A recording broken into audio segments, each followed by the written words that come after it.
மிகப்பெரிய வேதனையை அளிப்பதோடு கண்டனத்துக்குரியதாகவே நாங்கள் பார்க்கிறோம். மிகப்பெரிய மோசடி இது. ஒரு கட்சி திருட்டு விஷயம், கட்சி திருடுற மாதிரி. நீங்கள் உங்களுக்கு அடையாளத்தை காட்டுறேன், நாங்கள் சும்மா சாதாரணமாக சொல்லலை.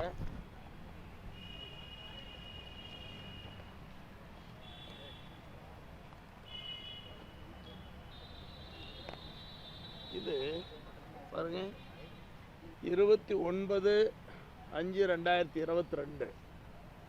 இது chief election commission of India, new Delhi.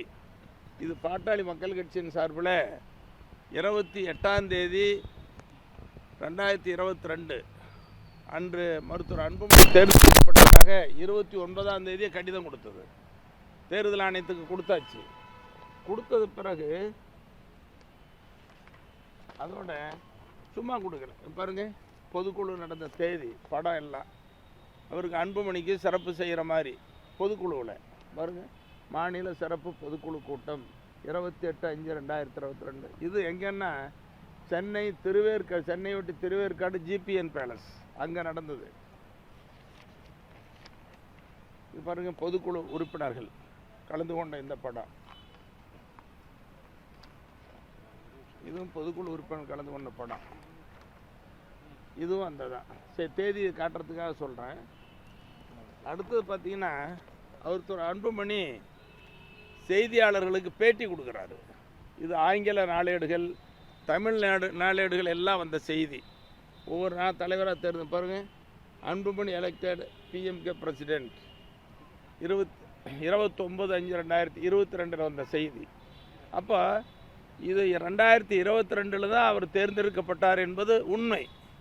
எல்லா ஆதாரமும் இருக்குது. தேர்தல் கமிஷனுக்கு கொடுத்த கடிதம், அவர் கொடுத்த பேட்டி, பொதுக்குழு ஆதாரங்கள் எல்லாமே இருக்குது. ஆனால் இதையும் தாண்டி 2023ஆம் ஆண்டு ஒரு பொதுக்குழு நடந்ததாகவும் அதில் அவர் தலைவராக தேர்ந்தெடுக்கப்பட்டதாக ஒரு போலி ஆவணத்தை கொடுத்தாரு. அதை ஏற்றுக்கொண்டு தேர்தல் ஆணையம் மோசடி செஞ்சுருக்கு.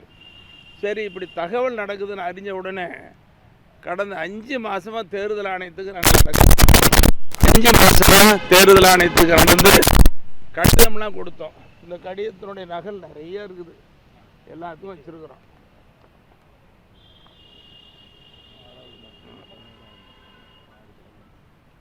பாருங்க, எல்லாத்துக்கும் கொடுத்த கடிதம்.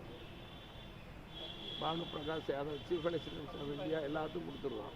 இன்னொரு செய்தி என்னென்னா, இதில் மருத்துவர் அன்புமணி